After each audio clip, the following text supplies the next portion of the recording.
शमीम, तुम फिर आ गई। लो, मैंने कहा आज तुम अच्छी अच्छी अच्छी अच्छी बातें कर रहे हो, चलो मैं तुमसे थोड़ी सी बातें कर लूं। क्या क्या बातें? उसी तरह बोलो ना जिस तरह पहले बोल रहे थे। मैं सीढ़ियां चढ़ के आ रही हूँ। अच्छा अच्छा अच्छा, लो तुम भी क्या याद करोगी कि मैं उसी तरह बोलूं। सुनो बेगम, बेगम बेगम, जब तुम चली जाती हो गेस्ट हाउस से तो गेस्ट हाउस सूना सूना सा हो जाता है, दिल नहीं लगता, लगता है यहां उल्लू बोल रहे हैं।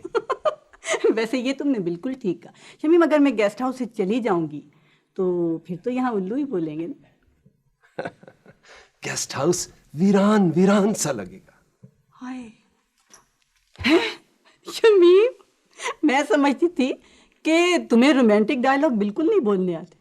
तुम तो अच्छा, अब चलो जाओ वहां काउंटर पे।